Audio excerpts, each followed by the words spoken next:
Good evening, and welcome to another episode of Be Inspired, a show that we bring to you to highlight the success stories of the young, successful British Asian. And this evening, I'm really excited to bring to you a young, dynamic entrepreneur who is setting the scene in a different, taking the scene by storm. He business bit. Well, I'm going to introduce you first and foremost, and he will tell you more about it. But what I will say to everyone is, stay tuned. It's going to be an exciting another episode of Be Inspired. And this evening, I'm really excited to introduce to you Tarik Miah, a young entrepreneur from East London. Tariq, I mean, you don't need Yes. introduction to all your fans on social media, but for a lot of the people who are watching our show first time around the world, over to you to introduce yourself in a few words. Okay, so hi, Assalamu alaikum guys. So my name is Tarik Miah. I own two companies as of this moment. One being the most popular one, should I say, which is called Picture That. And what we do is we do luxury wedding movies, photography. So we're in the wedding photography and cinematography world, and we've covered all over the UK plus destination weddings, where it be in New York, Thailand, or wherever it is. So that's one part of my life. The other is I own a chauffeuring company, and we've currently got obviously the Rolls Royce Ghost, the Rolls Royce Phantom, and we just recently purchased an R8 as well as an Audi R8 Spider. So that's my introduction. Over to you, Abdul. Well, that's a very modest introduction, but the reason I'm really keen to have you on this show is as a young entrepreneur, um, you know, from the East London, you've gone about and changing, revolutionizing. I mean, I know, I mean, Asian weddings. I mean, we'll come to the wedding season because obviously pandemic lockdown, it's had an impact on your business and all the whole of the wedding industry. I know the government is making allowance for 30 people. I mean, 30 people, that's just not even a Mendi in the Bengali Asian community. But we'll come to that. But let's start by, Tariq, I'm going to give you your age away because you look like you're 21 still. I'm But give us 21. thank you. Give us a journey into how the journey of Tarik Miah, where, like a normal boy, college, university, where did you want to sort of go into entrepreneurship? So my journey started, should I say, from the age of, I'd say about 14, 15, when I was very into my art and design back in school. So I went to, so obviously, as Abdul Bai said, I was brought up in East London. I lived, my journey started from Bow, which is an E3 postcode. So Bow, East London. I went to Bow Boys School, and um, at the age of 14, 15, 16, I started sort of understanding that I love and have passion for art and design. So I used to love drawing, the whole idea of art. From school, I moved on to college. For college, I went to Timeless College, which is in Poplar E14. At the age of 17, 18, I studied a course called Multimedia, which allowed me to get into learning Photoshop, Illustrator, InDesign, Final Cut Pro, a 3D software called Maya. And at this stage, I again I was just in love with the idea of drawing, learning the whole digital art of creating and designing. Then I went to university. At university is where I started picking up cameras, and again, I went to Ravensbourne, which was originally in Kent, Chislehurst, and then for my second year, it moved to the to O2 in Greenwich. So in front of the O2 is where the university is currently. So at university, I started learning how to use cameras, and obviously a bit more of an advanced side of things for editing. Plus, at this point at university, ideas and concepts was one of the biggest thing in university, which I didn't understand why it was such a major thing, but only till now I understand why. I mean, if I give you guys an example, if I had one of the latest cameras and Abdul Bai had one of the latest cameras as well, how would we differentiate ourselves? The only way you could differentiate yourself is how you operate that camera, or the ideas that you come out with. So I could take a static shot of the bride with on a tripod, or Abdul Bai could take a really nice elegant cinematic shot with a stabilizer or a drone or whatever it is, and that's what would stand him aside. And only till later on, when I was into my business world, I understood that ideas are bigger than what you actually carry in your pocket as cameras or whatever. Um, so to give you guys a better understanding of how I went into the wedding industry, more than the whole idea of like learning the softwares, I was at one of my cousin's wedding back in November 2011, and I saw someone taking photos. So right now we've got these like electronic photo booths where you go in, you have a touch screen, and you start selecting you want to start to take photos and etc. Back in 2011, that was non-existent. It was more of a manual process. So there was a guy there who set up a studio, a backdrop, plus two lights on each side, and then he himself was taking the pictures, and he was obviously asking family members of the bride and grooms to come in and take photos.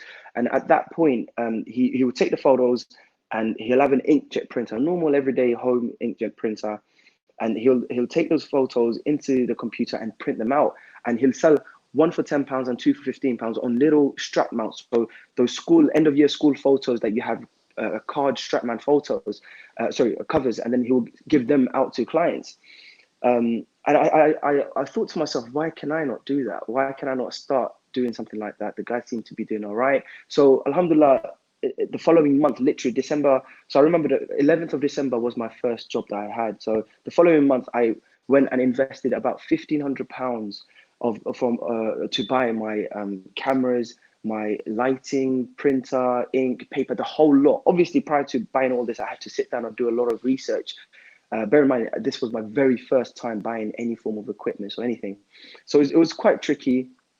But I remember telling a lot of my family and friends that I only had £2,000 as my savings at that age. And for me to invest pretty much 80 to 90% of my wealth, should I say, at that age, it was a huge thing. But alhamdulillah, it's brought me to where I am now. And it wasn't because of, the investment. It was because of the passion that I had. So from that studio style photography, whatnot, I did that for 1 year. And then from that 1 year, obviously, I built knowledge, number one. Number two, I built a lot of network and I was friends with a lot of people in the wedding industry. Towards the end of 2012 and early 2013 is when I initially started doing proper wedding photography. So I picked up the camera and started doing little birthday parties, little weddings, very small weddings. A lot of family and friends have helped me with that as well. And alhamdulillah, with my set of skills and being a young lad, should I say, I started changing the industry quite a lot, because at that time of 2012, 2013, there was a lot of uncles, should I say, a lot of uncles who were the camera operators. You obviously had a lot of younger people there, but it wasn't a trend as it is now. Now, I feel like I've set a trend where a lot of young lads want to become a photographer or a cinematographer. They like the idea of being a creative individual. It's become a trend. So it was tough at the beginning, but I think what set me aside was because I was young, I had a lot of energy, I had the creative field, I had education in the back compared to a lot of other people, and that's what made me who I am. And I took the industry by storm, as you said, Abdul. I tried to think out of the box. I remember moments where I was sleeping at night, and this is no word of a lie, I used to dream about ideas and how to do this, how to do that. I used to call the clients the next morning and say, guys, I've got a wicked idea, let's do this, let's do that. That's the drive that I had in me to get me to where I am. And that's what I want to pick up on, because I thank you for that really insight into how the investment, the energy, the passion, and like you said, yeah, the two people have the same camera, but what makes Tariq stand out different is the vision. It's that sort of the night before you had this kind of concept in your head, and that's what made you a trailblazer in the community and globally. Because we'll come to your what I call destination weddings. I mean, I've seen some of your videos, and I'm sure people watching you tonight will think, oh, let me see some of his work, and they can go on your socials and see some of the amazing footage of different locations where you've actually been the plus one at someone's wedding destination, and you've gone and done some amazing shots. Now, this is what I want to say. So the community, back in the days when the chachas, the uncle, as you said, had the big VHR in his shoulder, and you would go around and will stop the middle of flow of the wedding and do a shot, right? Yes. But you, with your team, because you're now a team, you have a number of people who work for you, you plan things beforehand. You know how. Now, that from a young person, as a young entrepreneur who's creative, how do you manage both? Obviously, lots of the couples who are getting married are very young as well. But how do you sort of manage the family's involvement? Because a typical Asian wedding is a family affair. How do you get your creative flowing when there are elders who sort of might have certain conservative views, or they just want the event to just finish or run smoothly without too much? Um, How'd you do that? I'm actually very glad you actually touched base on that. One, because back when I originally started doing this, I had a lot of people tell me what to do. So you'll have the bride's uncle, the bride's brother, or the bride's father tell you, "Oh, can you do this? Can you do that? Can you be here? Can you be there?" But as time has gone by and picture that has become a brand, it's more clients saying, "Tariq, don't listen to anyone. Only listen to me and my husband. And if you need to do something, do it yourself. If anyone tells you otherwise, please don't do it." So that's the how things have transformed from A to B. But going back to your question, Abdul Bhai, how things change in terms of uncles not getting involved, or elders not getting involved. So, or how did we change that around? Now, at the beginning, it was a battle. I'm telling you, a huge battle. For a young lad like me to be creative, I needed my bride and grooms to feel comfortable, to hold hands, to walk, to do a lot of things that us as a Bengali or Muslim community, we don't allow, or we didn't allow. So at the beginning phase, I think the way we kind of channeled that away from the elders was, we used to let the uncles and aunties eat, and while the eating was taking place, we used to sneak the bride and groom outside to either a room, or if it was a really nice venue, we used to take them outside and do those shots at that point. And then I remember certain times what used to happen is bride and grooms used to ask for two versions of their wedding films, one being with the couple shoot and one being without the couple shoot. So that's how it kind of started at the beginning.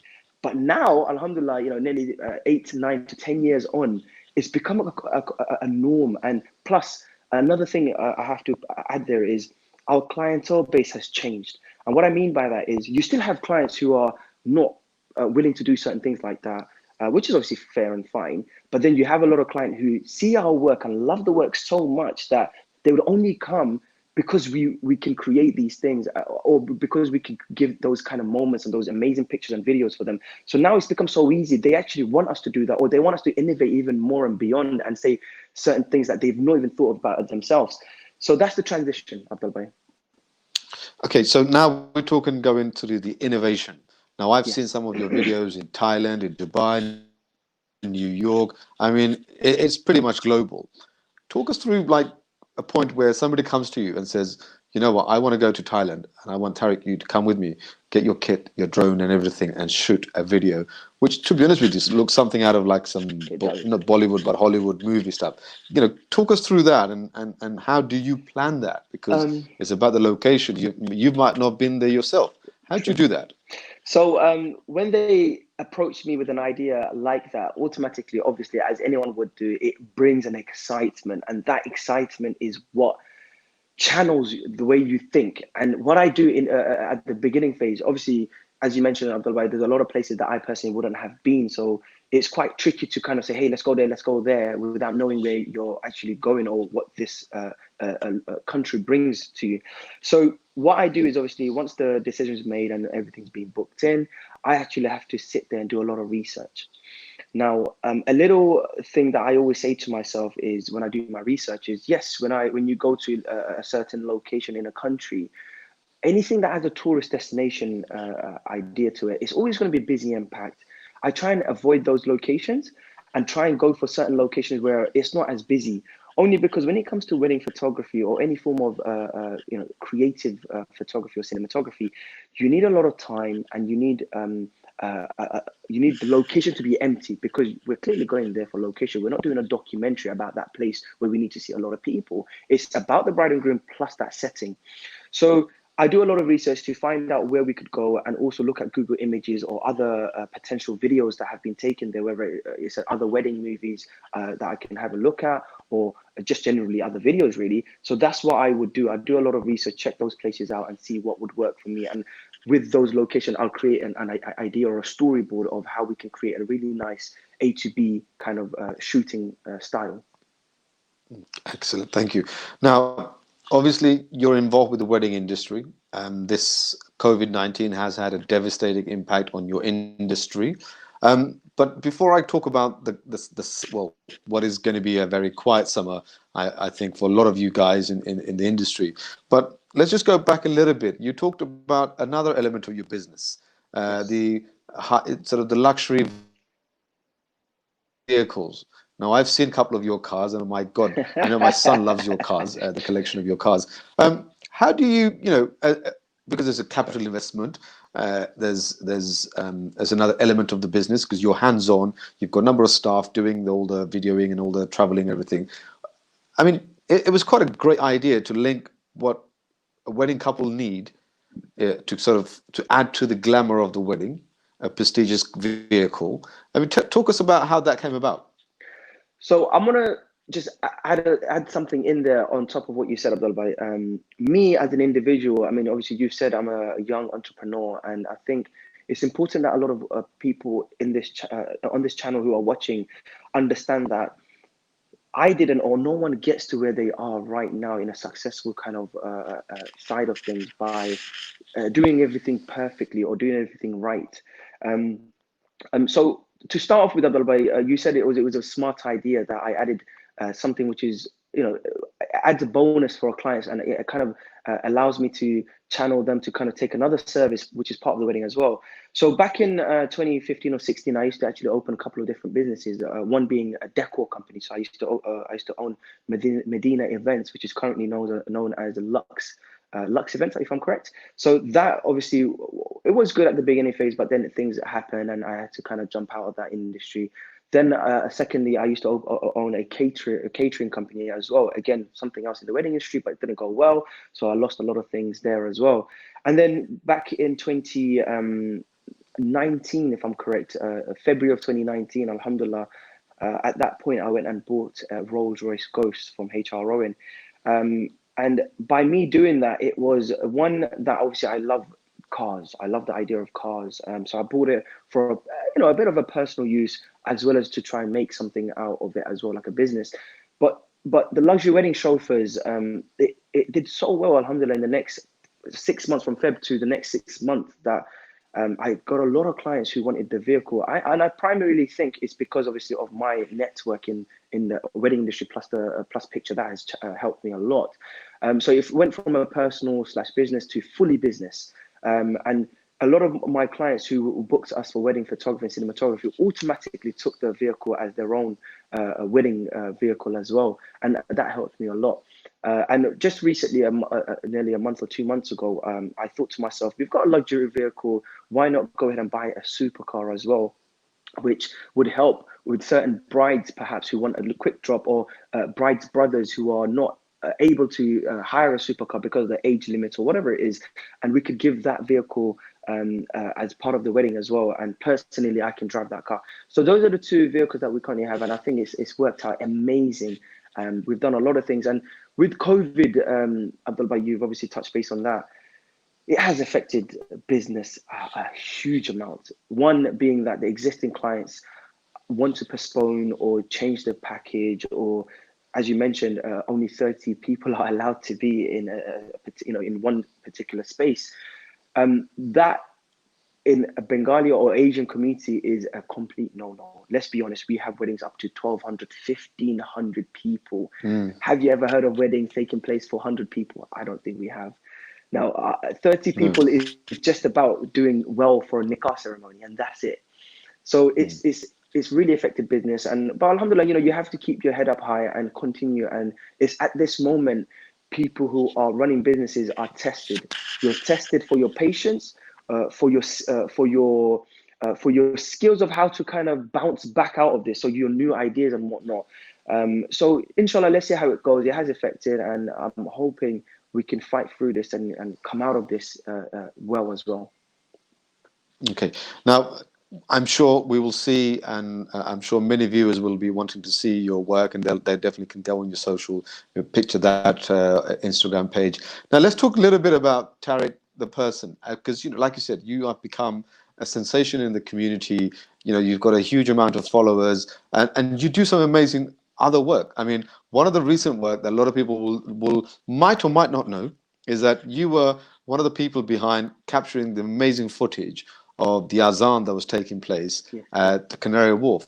Now, I know the brother, or we both know the brothers who were involved with that, Qazi Shafiq Rahman and Qazi Abid, who got it on his phone, and that went viral. Yeah. But you were the one who, from a distance, Yeah. safe distance, you captured when the azan went, the Canary Wharf top floor went green. Now, you captured that. I mean, tell us about that feeling of, that iconic moment.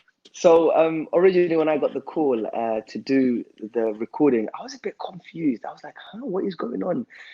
But then, as the day progressed, it built a little hype around everyone who knew, and I was like, "All right, cool, cool, cool." So I was advised, or I was instructed, should I say, to.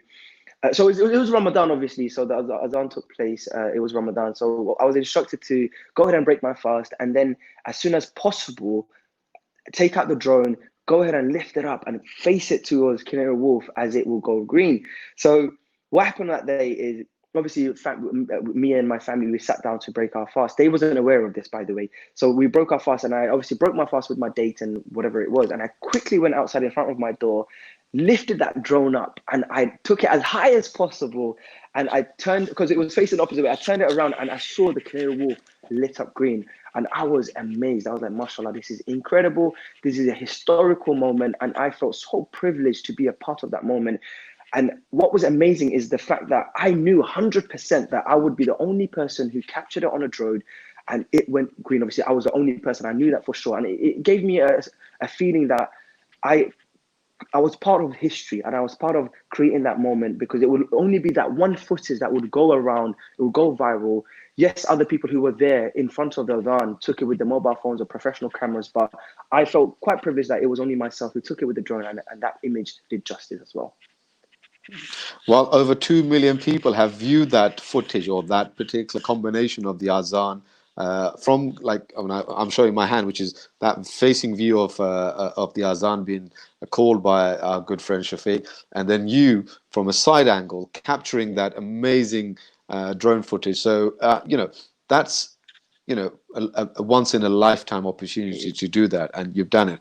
But not only that, I mean, some of your footage that you've done recently with the supercars. I mean, there's you've got a good bunch of friends with some amazing cars. Yeah. Now, the reason I'm talking about this is because there's two elements. One is that you're a young professional, a young entrepreneur, a clean living guy who is working hard, but is able to have access to all these luxury cars and live the life. I mean, you are in a sense a social media within the British Asian community, or Yeah. just say generally within your age bracket.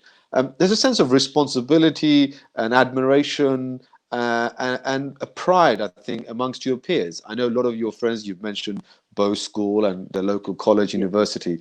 They must feel a sense of pride to know this is Tariq, that our friend, or we grew up together and he's doing this amazing thing. How does that make you feel? I'll be very honest with you. Obviously, when you work so hard, when you come from the bottom, and things have just progressed naturally and slowly, feeling the feeling that you get when your friends actually have a form of approval, should I say, is amazing. Like when I used to send trailers or videos or photos to my friends, and they used to be like, "Tariq, that's amazing, man. I've never seen something like this. You're the word smashing it. You're doing very well, etc." That actually gives you encouragement. It encourages you to continue, and it allows you to kind of feel like you're doing amazing. So friends who are there and who've always supported me, it's important that you have people like that around you. There's that saying, the people that you hang around with is what you kind of become. So, and that is true. There have been elements where, or times when certain people have not really felt the need to kind of make me feel good about myself, and they felt jealousy or whatever. But that's about putting aside. Alhamdulillah, they're doing pretty well with themselves as well.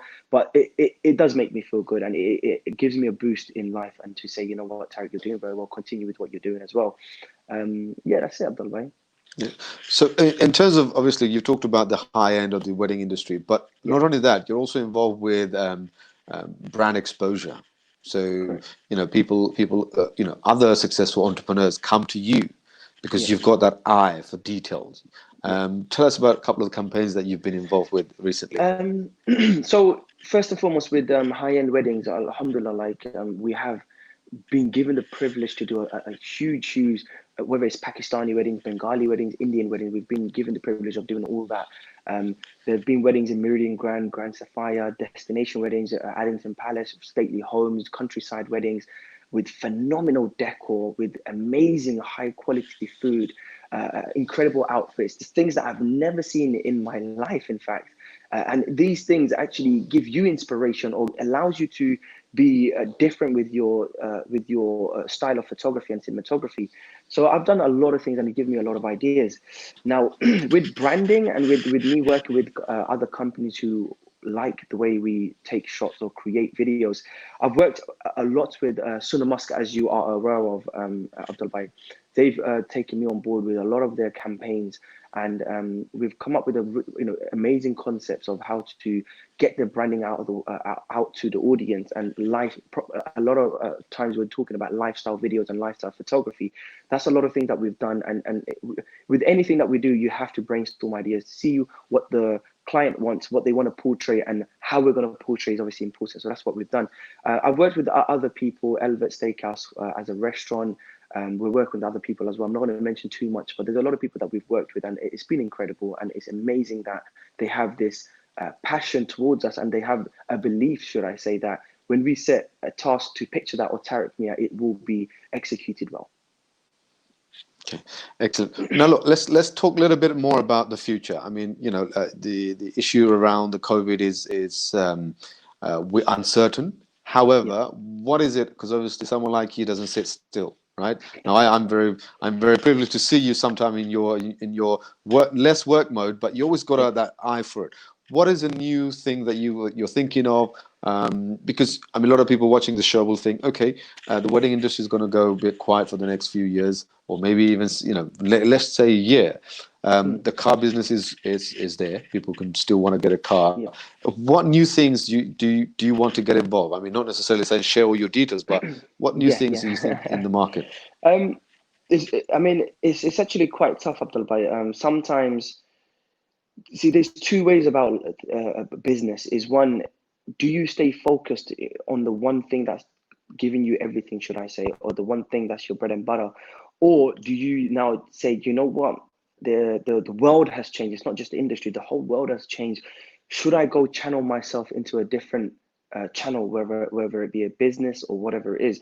So I've said to myself, I will continue with Picture That and channel commercial companies, enterprises, and work with them, because weddings are going to be super slow until next year, as you mentioned. So that's one thing that I will do. And in terms of businesses, or do I go ahead and open up other businesses, or how do I go and do that? I have said to myself, if there are opportunities that arise with upcoming businesses or existing businesses that need an expert in running businesses, or someone who has created a brand out of multiple different businesses, if they need that, or if they want that, or if they want investment, I will be looking into that, and I will be more than happy to go ahead and invest my time as well as money into those. I'm not going to get too much into it, as in like what type of businesses, sure. what thing, because that's obviously too much. But that's something that I'm willing to do. In terms of my car business, sorry, yes, go. I was going to say, you touched on it, but one of the things I've noticed recently, because of it, having access, sort of following your social, is that because other businesses are adapting to change, they're now coming to you to showcase their business, be it a high-end place to go and eat that is safe. So talk us a little bit about that, because I think even people watching who might be, who are thinking about, obviously, 4th of July, people are going to be starting to open their business. How do I communicate to the people out there that my business is safe, that my environment is safe, that I've made, but talking about is one thing, but using you and that sort of amazing eye that you have for detail and capturing things. Tell us a little bit about that. What some of the people you've worked with. I think like the easiest way to allow the audience or customer, should I say, to feel comfortable is by you in the business world nowadays. People want to see kind of like a human behind the business, if that makes sense. Back in the days, it was just about commercial adverts, whereas just commercial. Nowadays, people actually want to see that there is someone behind it. There is a friendly person behind it. So I think it's quite important that you kind of channel yourself in that respect, where you're actually talking to your audience. You don't have to physically put a face there, but you can talk to your audience, whether it be through the stories of Instagram. You can put out a little post saying, guys, we're going to be opening up soon on the 4th of July. What would you like to see? Or how would you like us to make you feel comfortable? They might say, hey, look, it's important that you put a certain distance, or you guys do, I don't know, like disposable forks and knives rather than metal forks and knives, because that's what they think is clean and, it's much more easier and better for them. So if you talk to them, they will give you ideas. Plus, you obviously have to come up with ideas, listen to the government guidelines as well. That's important. And putting all that aside, you can then create, whether it's photography adverts or cinematography adverts, and create videos to keep them interacted with you guys, and let them feel comfortable that you have changed your position of your restaurant, or you've implemented disposable plastic forks or whatever it is, and that would give them confidence that you're trying, number one. Secondly, you're spending money on advertising and creating content to make them feel more comfortable and see a visual side of things, not just envision it themselves. And I think that's quite important. Doing adverts, creating content is very, very important, and you need to do that 100%. Thank you very much. Now, going back to Tarik Miah. I'm not trying to embarrass you, but to say, you have a lot of, you and your friends, a group of your friends, have a lot of social media following. People like what you do, and you do. It's without being cliche, but it's halal. Work hard, play hard, but it's halal. It's very sensible. It's very not necessarily in your face. But there's that. Are you aware of that? Following the sort of the brand that you have created. Are you aware of that? Yes, I Is it am. something? I am actually, and I Go on. noticed a lot of these things. Alhamdulillah, when I after this vlog, this video, I'm sure what will happen is a lot of people will message or call me up and say, Tariq, I've been so inspired by your video and etc. And it's at that moment you realize how much power or how much exposure you have on social media, and people actually watch you, or they continue to watch your journey and take notes and try and implement those notes to their life or to their lifestyle, and try and be a part of what you've done as well. And I have noticed that, and it's incredible. And when you notice such a thing, Abdul, it's actually more harder. It makes your life a bit more hard, because you can do one silly thing and it will go two ways. One being that Tariq just did something because he just did it, or two being, wow, I did not expect this from Tariq. So it's very hard to keep yourself in a straight path. And there's a lot of things that I have to do, to try and keep the audience not satisfied as such, but just keep myself as the normal Tariq. It's nothing that I have to fake. It's just you have to just be slightly careful that you can't post certain words or certain things just in case people actually think wrong of you. I might have a way of processing that particular thing in my head, but let's be honest, we're human beings. A lot of people think differently. Yeah. So it's quite tough. Yeah, it's quite tough. No, I mean, this is the reason I've raised that is because you're sort of behind the scene. You capture other people's fantastic personal treasure moments and stuff, but what the person behind the camera, in some respect, has now become the focus of attention, because people like to see what you're eating, where you're driving, where you are, and so forth. So, like you said, it has a sense of responsibility, but it's also kind of like great to know that there are young people out there, boys and girls, who admire your hard work, your motivation, your determination to do well and succeed, and doing it by I want to say this in the nicest possible way. I mean, there's a connotation that lots of young people drive nice cars, right? And people have a wrong impression. But those who follow Tariq and Tariq's group of friends, they know that this is through sheer hard work, being an entrepreneur, grafting, right? From the age of 14, 15, like your journey. So, you're a young entrepreneur. Right, you're a young entrepreneur who's really making a difference, and I think you'll be an inspiration to a lot of people watching. I think like I speak to a lot of young people through my daily work. who are about to do their A-levels, who've just finished their degree and be unsure because of the world that we're now in. But they can see you, that you've done what you've done, and through hard work that you can be Yes, successful. you're You right. can do that. Look, I'm conscious of time, and I really do appreciate you joining us on the broadcast this evening. Give us a little bit of about the Tariq away from the camera, Tariq away from the. You touched on it, away from the Yeah. business. What is it that Tariq likes to Um, do apart from keeping that hair looking all beautiful? Yeah, what do I like to do? Ooh, Abdul Bhai, let's just say I like to travel a lot. I've come to a point in my life that I've done so much hardship and I've worked so hard that I want to travel a lot, whether it be going out for a long drive, staying out for the weekend, or just going to see locations or physically fly out to other destinations. So that's something that I love doing. Plus, I like to enjoy my food. So I'm a steak guy. I'm a steak man. So I love going to steak houses. I love my grill food. I've recently been getting into my Thai food as well. So I like Thai food as well. So eating is a good thing for myself. Um, I love listening to music. One fun fact would be that although I own a media company which does wedding films, I don't particularly listen to a lot of Asian or Indian music, but I do love my music. Love listening to music. What else? I like going out with my mates. Shisha is one thing that's a part of my life. yeah. Abdul Bhai, you'll mostly be aware of this as well. Yeah. So I'm a shisha lover. I love my shisha. What else? But you did dabble in a business, right? If I'm right, you did Yes, dabble in a shisha business. correct. Yes, So you're I right. mean, it's So like, I think the perfect setup will be you got a steakhouse with a dessert place at the back and a shisha lounge in the garden and a big car yeah, park for all your fancy cars. I think I'm it's giving you a true. great It business would. tip. I think, Do you know Tariq. what? Funny you say that. So my previous business, which I sold near enough a half a year, sorry, last year, apologies. So I used to own a Secret Garden, which actually was a shisha lounge and was a steakhouse. Funny enough, I just didn't have a dessert lounge or a fancy car park for all the cars, but I was close. I was close.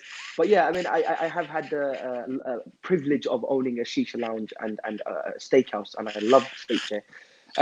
But yeah, Abdul, but I think my life is very simple. When you become a workaholic, there's only so much that you can do or you can channel your other time because a lot of your time's taken out from business. But those are the things that I actually love doing.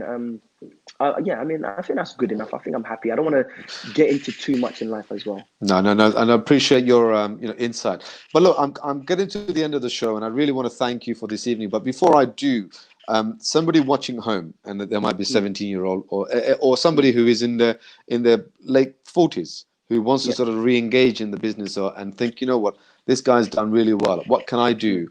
Just a few words of encouragement, advice, inspiration from you, Tariq, please. So one thing I always say to people who want inspiration or who wants to channel their thought process into becoming something is do something that is passionate. So don't go into business because you want to make a lot of money. Do something that's passionate. So, i.e., if you're into cars, buy yourself cars. If you're into photography, buy yourself a camera. If you're into whatever, if you like making desserts, start small from home. Do something that you love. Never think about money. And I'll give you a prime example why. And it's because I've been in this myself. So I obviously love photography. I love creating something and the end product being amazing and receiving amazing compliments from clients. Now, if, for example, I created a set of photos and the client didn't like it, bear in mind they've already paid me their amount, and I don't have anything to worry about. Now, if I was thinking about money, I'd be like, guys, I'm so sorry. This is what we've created. Take it or leave it. However, if you believe in your passion or if you believe in your brand or your company, your response would be, guys, I'm so sorry. I apologize that it's not to your expectation. How can we make it up to you? Now, making it up to them could be numerous things. Give them a partial refund, give them something extra, or say, hey, guys, look, as a complimentary, we'll chuck you guys a couple shoot. Now, if you think about building yourself in terms of a brand and not just about money, those are the things that you would think about. So overall, do something that you love. Never think about it being for money. It's always going to have to be about building yourself an empire, building yourself a brand. And believe me, with those three things, inshallah, you will become something, you will get into life a bit more further. Tariq, Tarik Miah from Picture That. Thank you so much for your time this evening, for coming on, Be Inspired on Vodcast.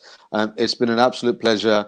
And you're right. We do know each other socially, and you're my pass for Shisha night out, or as always, I look Yeah, forward to seeing you when all this is, or the lockdown is inshallah. all over and dusted. Look forward to seeing you. But in the meantime, thank you so much for taking the time to speak to us. And hopefully, I know for sure many of our listeners and people watching this evening will think, what an amazing guy, such a great guy, such a positive role model for the British Asian community.